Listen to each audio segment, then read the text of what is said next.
తెలుసు నా కాన్స్టిట్యూన్సీలకు రండి దయచేసి చూపిస్తాను. మొన్ననే వచ్చిపోయినారు కొందరు. ఒక్కోటి 30 లక్షలు పెట్టి కళ్యాణ మండపం కడతానా? ఎవడిచ్చినాడు నాకు? యాడికి రండి చూస్తురండి ఏం చేస్తాను. 1,75,00,000 పెట్టి చేస్తానా? కాంట్రాక్టర్లు ఉన్నారు చాలా మంది, పర్సెంటేజ్ ఇస్తారు తీసుకోవడంలే. అందుకే ఈనడం నేను మొదలుపెట్టా. రాసుకోండి బాగా, నేను మొదలుపెట్టా లంచం తీసుకుంటేది.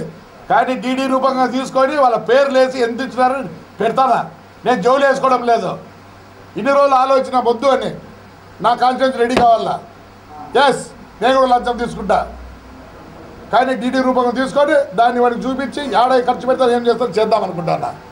నేను ఒకనే సాధ్యంగా ఉంటే నా కాన్ఫిడెన్స్ కూడా ఇంప్రూవ్ కాదు. రాసుకుంటారేమో. రాండి, ఎవరో ధైర్యంగా ఉంటే రమ్మని చెప్పమన్నా. With everything with auditing I will show. తప్పేముంది? మీరు జోలు వేసుకుంటున్నారు. నేను ఒకటే ఆలోచన,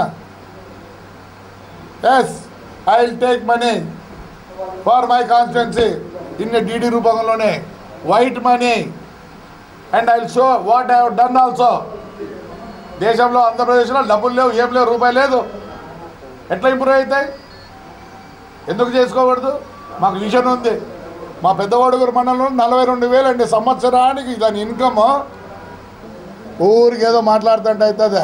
పందులు పట్టకూడదు, విగ్రహాలు అట్లే ఉండాలా, ఆయన చెప్తేనే చేయాలా. సిగ్గులే ఇదంతా ఎట్లు చూడు. కంప 5 రోజులు టైము. ఈ కంప పీకపోతే 6వ రోజు నేను పీకుతా 6వ రోజు.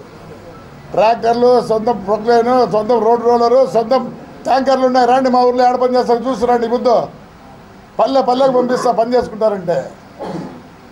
నాకే పని ఉంది పేపర్తోనూ ఫ్లెక్సీలతో. ముఖ్యమంత్రి గారు అవినీతి అక్రమాలకు పాల్పడకపోతే సిబిఐ విచారణ చేసినా కూడా రహస్యంగా ఉంచాల్సిన అవసరం లేదు. ముఖ్యమంత్రి కార్యాలయం కూడా గోప్యత పాటించడం అంటే దీని వెనకాల